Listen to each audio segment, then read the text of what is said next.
Dawid was die koning van Israel. Hy was 'n baie goeie koning en ook 'n goeie oorlogvegter.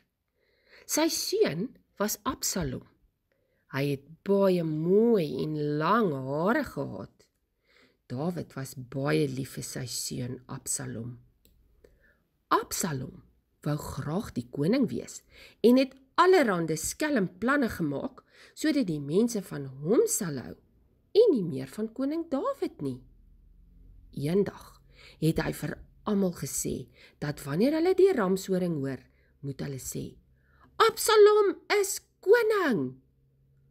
Dit het sy pa, koning Dawid, hartseer en bang gemaak, want hy het gedink die mense gaan hom doodmaak, sodat Absalom koning kan word. Koning Dawid en al sy soldate het van Absalom en sy weermag af weggevlug. Koning Dawid het 'n spioen na Absalom gestuur om vir Absalom slegte raad te gee. Een van Absalom se adviseurs het vir hom gesê dat as hy wil seker maak hy bly koning, moet hy vir Dawid en sy soldate dadelik gaan vang. Maar Dawid se spioen sê toe vir Absalom dat Dawid 'n goeie soldaat is en dat Absalom eerder 'n klomp mense moet kry om hom te help beklei teen Dawid se soldate. Absalom het na Dawid se spioen geluister en 'n klomp mense bymekaar gekry.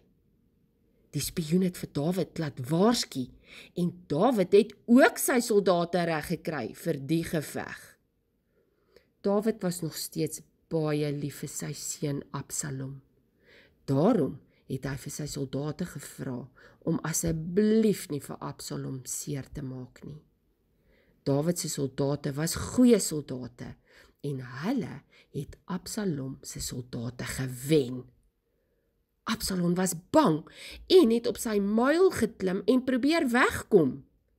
Terwyl Absalom op die muil ry, het hulle onderdeur 'n boom met lae takke gery. Absalom se mooi hare het aan die takke vasgehak terwyl die muil aanhou hardloop. Absalom het net so aan sy hare daar aan die boom bly hang. Een van koning Dawid se soldate het Absalom aan die boom sien hang en het dadelik na 'n ander soldaat gehardloop om hom daarvan te vertel. Die ander soldaat was baie kwaad vir Absalom oor alles wat hy aan koning Dawid gedoen het en het vir Absalom doodgemaak. Toe koning Dawid hoor dat sy seun dood is, was hy vreeslik hartseer. Hy was baie lief vir sy seun en sou hom vergewe het.